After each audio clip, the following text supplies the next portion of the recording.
وطبعا يا شباب التتبيلة ملح فلفل زنجبيل هيل، كاسة خل تفاح، لبن عادي.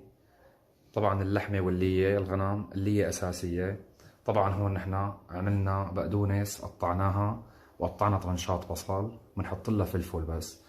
وأهم شي ما بننسى الخبز السياحي والخبز الصاج. خليكم معنا لتشوفوا طريقة التحضير والتقطيع. طبعا التقطيع هي خد الخروف، بنقطع شرائح قد ما فيكم رققوها بالسكينة. شايفين كيف تطلع ما أحلاها؟ طبعا لا حدا يقول لي ليش مالك لابس كفوف، أنا طبعا مغسل إيدي وعم بشتغل ببيتي. بنحط اللحمات. طبعا اللية ما بنحطها مع اللحمة هلا، لأنه اللية بدنا نقلي فيها نسلي فيها. بنحط رشة ملح، رشة فلفل، الزنجبيل، بنحط الهيل، بنحط خل التفاح، وبنحط 3 معالق لبن عادي. طبعا بنخليها منقوعة ساعة ساعتين، معلش نحن كل ما نقعناها أكثر كل ما طلعت أطيب.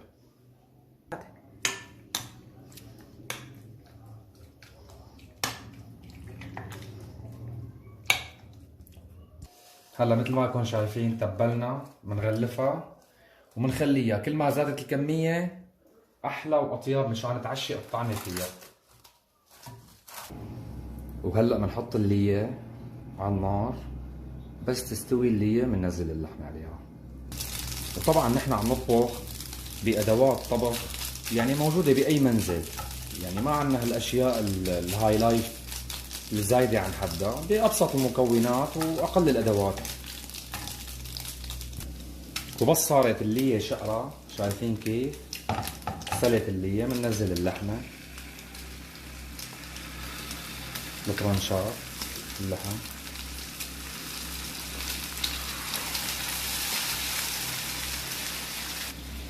وهلا بنحطها على نار هادية وبنغطيها، وكل 10 دقايق أو 7 دقايق بنقلبها. هلا بنخليهم على النار هيك لحتى يستووا وتنشف المي تبعهم، وبنعطيهم لدعة آخر شي.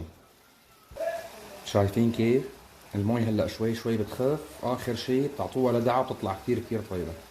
طبعا هلا هيك لدعنا اللحمة وأمرناها.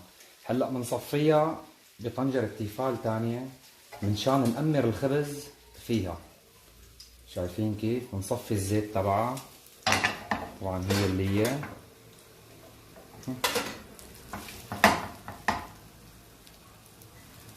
وهلا مثل ما انكم شايفين خبز سياحي صغير، خبز صاج، بنحطه على الشكل هاد.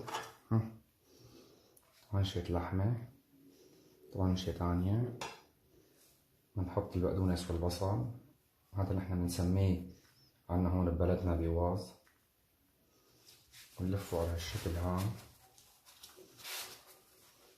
هلا بنعمل نحن باقي السندويشات على هالشكل هاد، بنرجع بنأمرهم وبناكلهم. شايفين كيف رفقاتي؟ طلعوا معنا 7 سندويشات بدل 8 سندويشات، لا تأخذونا. اللية اللي حطيناها هون بهالصينية هي مشان تأمير الخبز، هلا بنحميها كتير منيح. شايفين كيف رفقاتي هلا بنأمرها.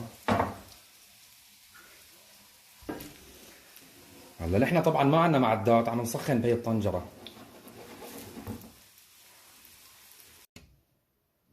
ان شاء الله عوافي.